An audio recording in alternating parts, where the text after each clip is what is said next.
Janganlah kamu berteriak-teriak sanggup membela agama meskipun harus menyumbangkan jiwamu sekalipun. Jiwamu tidak usah kamu tawarkan.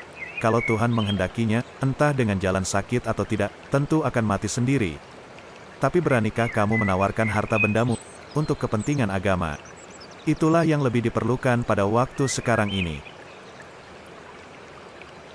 Kita itu boleh punya prinsip, asal jangan fanatik, karena fanatik itu ciri orang bodoh.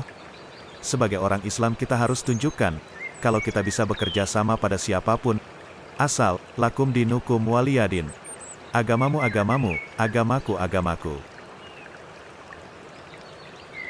Berusahalah menjadi orang Islam yang berani menunjukkan identitas yang sebenarnya, bukan malah ingin menyembunyikannya.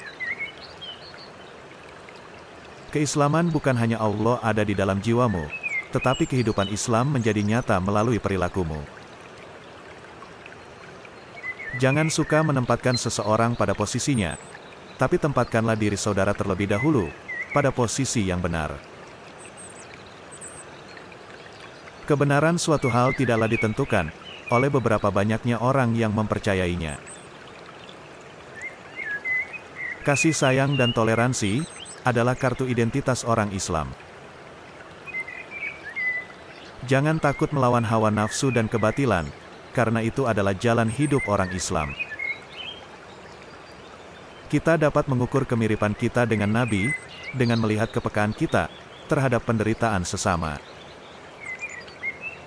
Kata sholat muncul beberapa kali dalam kitab suci Al-Quran, dan itu pun dihubungkan dengan zakat. Aku sangat yakin seyakin-yakinnya, bahwa memperbaiki urusan yang terlanjur salah, dan disalahgunakan atau diselewengkan, adalah merupakan kewajiban setiap manusia, terutama kewajiban umat Islam. Mempelajari dan mengajarkan Al-Quran itu, bagaikan usaha seseorang pengemis yang berkata pada pengemis lain, di mana dia bisa mendapatkan makanan. Tolong-menolong adalah sikap orang Islam dalam aksi. Untuk memiliki hidup yang sempurna, bersandarlah kepada ajaran agama Allah. Teladan yang baik adalah khotbah yang jitu. Ketika kita menyadari bahwa Nabi Muhammad telah mati, kita harus tetap berusaha menghidupkan teladannya. Warisan terbesar seorang ayah adalah dapat membuat keluarganya sebagai teladan. Di masa yang akan datang, anak-anak warga Muhammadiyah tidak hanya akan tersebar di seantero tanah air, tapi akan tersebar ke seluruh dunia.